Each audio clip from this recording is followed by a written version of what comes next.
The Golden Acorn Phenomenon.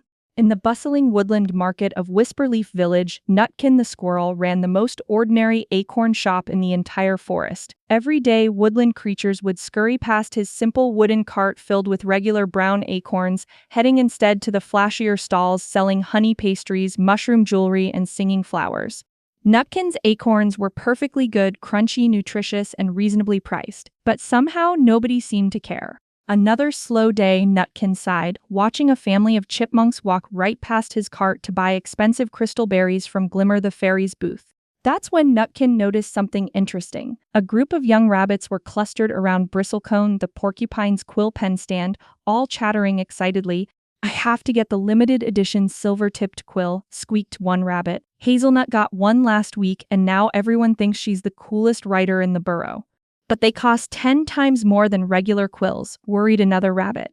"That's exactly why I need it," the first rabbit replied. "If it's expensive and special, other rabbits will know I'm successful." Nutkin's ears perked up. These weren't just buying quills, they were buying a way to feel important. Curious, Nutkin began observing other customers around the market. The badgers buying premium mud masks weren't just cleaning their fur, they were showing they could afford the luxury treatment. The foxes purchasing rare imported pine cones weren't hungry, they were proving they had sophisticated taste. Everyone wants to feel special, Nutkin realized. They're not just buying things, they're buying status. That evening, Nutkin had a wild idea. What if he could make his ordinary acorns feel extraordinary? The next morning, Nutkin unveiled his transformation. His simple wooden cart was now draped in elegant moss velvet with a sign reading, "Golden Acorn Artisanal Collection Limited Reserve." But the real magic was in the acorns themselves. Nutkin had carefully selected his very best acorns and polished them until they gleamed. He sorted them by size and quality, creating 3 tiers. Sunrise Collection, premium large acorns in an exclusive wooden box limited to only 5 per day, price 15 woodland coins, 3 times his old price. Moonbeam Selection minus medium acorns presented in individual silk pouches with personalized engravings, price 8 woodland coins. Starlight Series, beautifully polished small acorns arranged in artistic patterns, price 5 woodland coins. The same acorns, but now they told a story of exclusivity and prestige. Within an hour, Nutkin had a line. "Are these really limited to 5 per day?" asked Thornberry the hedgehog, eyeing the Sunrise Collection with obvious desire. "Absolutely," Nutkin replied confidently. "Only the finest acorns make it into this tier. I personally inspect each one." Thornberry practically threw his coins at Nutkin. "I'll take one. This will be perfect for my dinner party tonight. My guests will be so impressed." Word spread quickly through Whisperleaf Village. The same creatures who had ignored Nutkin's regular acorns were now desperately trying to get their paws on his artisanal collection. Oakley the owl, who considered himself the forest's intellectual elite, bought 3 Moonbeam Selection acorns. "The personalized engraving shows my refined taste," he hooted importantly to anyone who would listen. The young rabbits who had been obsessing over expensive quill pens now gathered around Nutkin's cart. "Getting a Sunrise Collection acorn is even more exclusive than silver-tipped quills," one whispered. "Only the most successful creatures can afford them." Even Glimmer the fairy, whose crystal berries had been the premium product in the market, stopped by Nutkin's cart. "I simply must try these golden acorns everyone's talking about," she said, not wanting to be left out of the latest status symbol. But Nutkin's real genius wasn't just in the presentation, it was in understanding exactly why creatures wanted these acorns. For Thornberry, it was about impressing others at his dinner party and showing he could afford the best. For Oakley, it was about demonstrating his sophistication and refined taste to maintain his reputation as the forest intellectual. For the young rabbits, it was about fitting in with the successful crowd and showing they had made it. For Glimmer, it was about staying relevant and not being left behind by the new trend.